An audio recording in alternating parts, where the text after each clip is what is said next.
అందరికీ నమస్తే అండి. Welcome back to our channel. అందరూ బాగున్నారనుకుంటున్నాను. ఇవాల్టి వీడియోలో మనకి హనుమత్ జయంతి ఎప్పుడు వచ్చింది, మనకి హనుమత్ జయంతిని 2 సార్లు ఎందుకు జరుపుకుంటారు, మరి మనందరం జరుపుకోవాల్సిన హనుమత్ జయంతి ఏ రోజున వచ్చింది, ముఖ్యంగా తిథి ఎప్పటి నుంచి ప్రారంభమై ఎప్పటితో ముగుస్తుంది, మరి ఈ రోజున మనం పాటించవలసిన విధి విధానాలు ఏంటి, ఇవన్నీ కూడా పూర్తి వివరాలతో ఈ వీడియోని షేర్ చేస్తున్నానండి. ఎక్కడా కూడా స్కిప్ చేయకుండా చూస్తారని అనుకుంటున్నాను.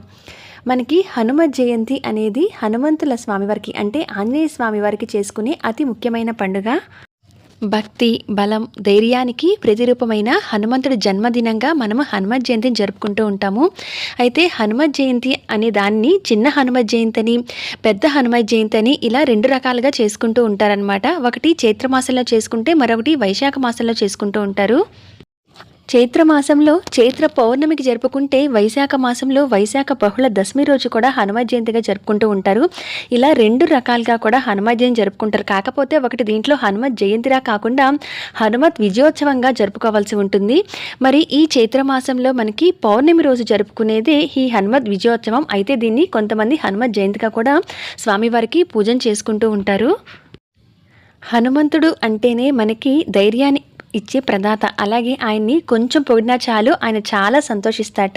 ఎక్కడైతే రామనామ స్మరణ జరుగుతూ ఉంటుందో అక్కడ ఆంజనేయ స్వామి కొలువై ఉంటారు నాకు నమ్మకం. అందుకని ఎక్కువగా కూడా ఆయన్ని ప్రత్యేకంగా పూజించలేకపోయినా రామనామ స్మరణ చేస్తే చాలు స్వామివారికి అంత ఇష్టం అనమాట. ఆంజనేయ స్వామివారికి మనకి రామాయణం అంతా కూడా చూస్తే స్వామివారి పాత్ర ఎంత ముఖ్యమైనది, ఆంజనేయ స్వామి పాత్ర అనేది మనందరికీ తెలిసిందే. ఆయన లేనిదే రామాయణం కూడా లేదు కదా. మరి అటువంటి ఎంతో ముఖ్యమైన పండుగలలో ఈ హనుమత్ జయంతి కూడా ఒకటి. అయితే చైత్ర పౌర్ణమి రోజు మనము ఒక హనుమత్ జయంతి, దీన్ని హనుమత్ విజయోత్సవంగా జరుపుకుంటూ ఉండాలి. రెండోది వైశాఖ బహుళ దశమి రోజు అసలైన హనుమత్ జయంతిగా జరుపుకుంటూ ఉంటాము. మరి చైత్ర పౌర్ణమి ఈ 2025వ సంవత్సరంలో ఎప్పుడు వచ్చింది అంటే ఏప్రిల్ 12వ తారీఖు జరుపుకోవాలండి. తిథి అనేది తెల్లవారుజాము ఏప్రిల్ 12 3:21 ప్రారంభమై 13వ తారీఖు ఉదయం 5:51 వరకు కూడా ఉంది. మనకి సూర్యోదయానికి ఉన్న తిథి ప్రకారం చూసుకొని పండగ చేసుకుంటాం కనుక ఏప్రిల్ 12వ తారీఖు మనకి చైత్ర పౌర్ణిమ. ఇది శనివారం రావటం కూడా విశేషమనండి. హనుమత్ విజయోత్సవంగా జరుపుకునే ఈ చిన్న హనుమత్ జయంతి అనేది చైత్ర పౌర్ణమికి 2025వ సంవత్సరంలో శనివారం ఏప్రిల్ 12న జరుపుకోవాలి. ఈ చైత్ర పౌర్ణిమకి హనుమంతుని విజయోత్సవంగా జరుపుకోవడమే కాకుండా ఎందుకని హనుమత్ జయంతిగా కొంతమంది భావిస్తారు అనంటే, మన పురాణ కథనాల ప్రకారం ఒకసారి హనుమంతుడు సూర్య భగవాన్ని చూసి పండుగ అనుకొని తన్ని తినడానికి చూస్తాట. అలా పండుగ భావించి తినబోతుంటే దేవేంద్రుడు ప్రత్యక్షమై హనుమంతుడిపై దాడి చేస్తాడట.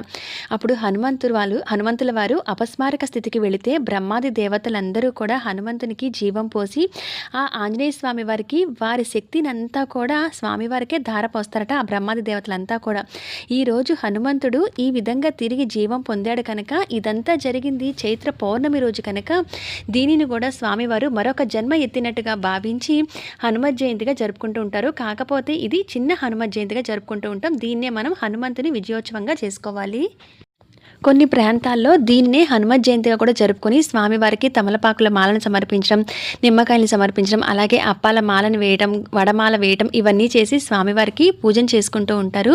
మరొక కథనం ప్రకారం కూడా ఈ చైత్ర పౌర్ణిమ రోజు హనుమంతుడు రాక్షస సంహారం చేసిన రోజు, వారి మీద విజయాన్ని సాధించారు కాబట్టి ఈ రోజు వేడుకగా జరుపుకోవాలని కూడా చెప్తారు.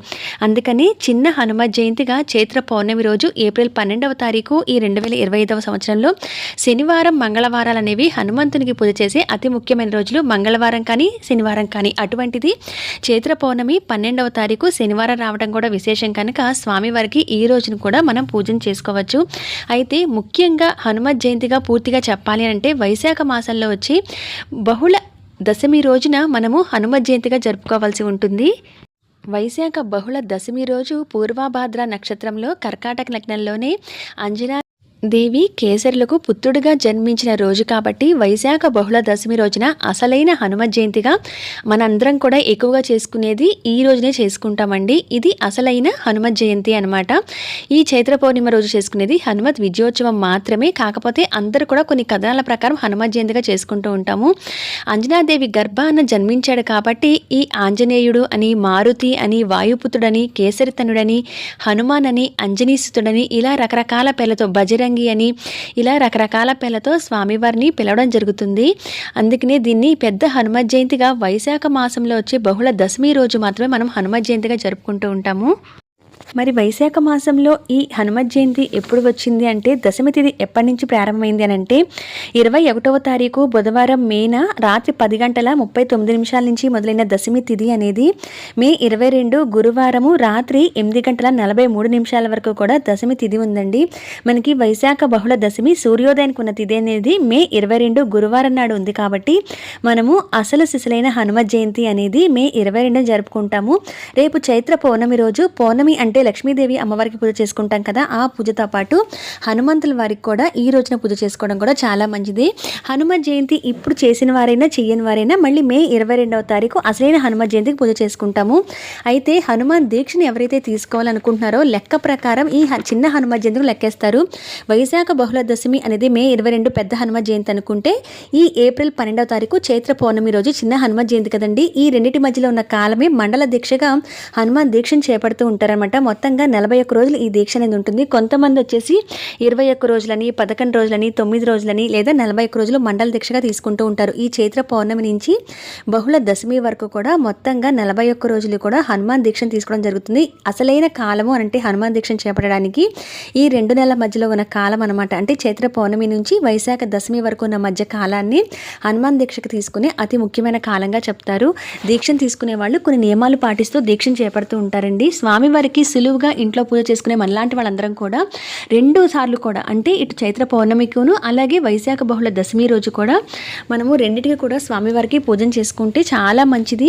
ఇంట్లో ఎటువంటి నెగిటివ్ ఎనర్జీ ఉన్నా, దుష్ట శక్తులు ఉన్నా, అలాగే పిల్లలు తరచూ అనారోగ్యాలు పాలవుతున్నా, వాళ్ళు ఏదన్నా తరచూ భయపడుతున్నా, నిద్రలో లేచి ఏడుస్తున్నా, ఇటువంటివన్నీ కూడా తొలగించుకోవడం కోసం, మనకి నరదిష్టి అనేది పోవడం కోసం, ఏ కార్యక్రమాలైనా విజయం సాధించడం కోసం తప్పనిసరిగా ఈ 2 హనుమత్ జయంతి కూడా స్వామివారికి పూజన చేసుకోవాల్సి ఉంటుంది. అయితే పూజలో ఆయనకి ఎక్కువగా సింధూరం అంటే చాలా ఇష్టం అనమాట. అందుకనే సింధూరంతోనే స్వామివారికి ఎక్కువ పూజ చేయవలసి ఉంటుంది. సింధూరపు అక్షింతలు కలుపుకోవాలి, సింధూరంతో ఒత్తులు తయారు చేసుకోవాలి, అలాగే సింధూరంతో స్వామివారికి అభిషేకం చేసుకోవచ్చు. ఆయన వంటికి విగ్రహాలు ఏదైనా ఉంటే కనుక ఆయన వంటికి లేపనంగా రాయొచ్చు. అలాగే ఆయనకి అప్పాల మాల, వడమాల ఇవన్నీ వేసి స్వామివారికి పూజన చేసుకోవాల్సి ఉంటుంది. ఎక్కువగా కూడా మీరు దేవాలయాల్లో గమనించినట్లయితే ఈ హనుమత్ జయంతికి తమలపాకులతో ఆకు పూజ అనేది చేస్తూ ఉంటారు. ఇంట్లో మనం చేసుకున్నప్పుడు కూడా మీరు 108 ఆకులు గనక తమలపాకులు తెచ్చుకోగలిగితే ఆయన అష్టోత్తరం చదువుతూ కూడా 108 నామాలకి 108 తమలపాకులు సమర్పిస్తూ స్వామివారికి పూజన చేసుకొని మనం ఆ తమలపాకుల్ని ప్రసాదంగా తీసుకుంటే చాలా మంచిది. ఎవరికైనా కూడా పంచిపెట్టచ్చు. ఇది ప్రత్యేకంగా ఒక దీపారాధన కూడా స్వామివారికి చేస్తూ ఉంటారండి. అవన్నీ నేను రేపటి పూజా విధానాలు అయితే షేర్ చేస్తాను. మనకి చిన్న హనుమత్ జయంతి, పెద్ద హనుమత్ జయంతి ఎప్పుడెప్పుడు వచ్చింది, అలాగే ఎందుకు అలా చేసుకుంటాము అనేది ఈ వీడియో ఇన్ఫర్మేషన్ మీకు యూజ్ అవుతుందని అనుకుంటున్నాను. ఎటువంటి సందేహం ఉన్నా కింద కామెంట్ సెక్షన్లో తెలియచేయండి. పూజా వీడియోని మిస్ అవ్వకుండా చూడటం కోసం ఛానల్ అయితే సబ్స్క్రైబ్ చేయండి. ఇంకా ముందు మనకి అక్షయ తృతీయ కానీ, హనుమత్ జయంతి పూజ కానీ ఇంకా మరెన్నో మంచి వీడియోస్ ఉన్నాయి కాబట్టి నా ఛానల్ అవన్నీ కూడా మీరు వాచ్ చేయొచ్చు. మరి మరొక మంచి ఇన్ఫర్మేటివ్ వీడియోతో మళ్ళీ కలుస్తానండి. ఇదేనండి ఈ వీడియో చిన్న హనుమత్ జయంతి, పెద్ద హనుమత్ జయంతి గురించి. మరొక వీడియోలో మళ్ళీ కలుస్తాను. అంతవరకు సెలవు. నమస్కారం.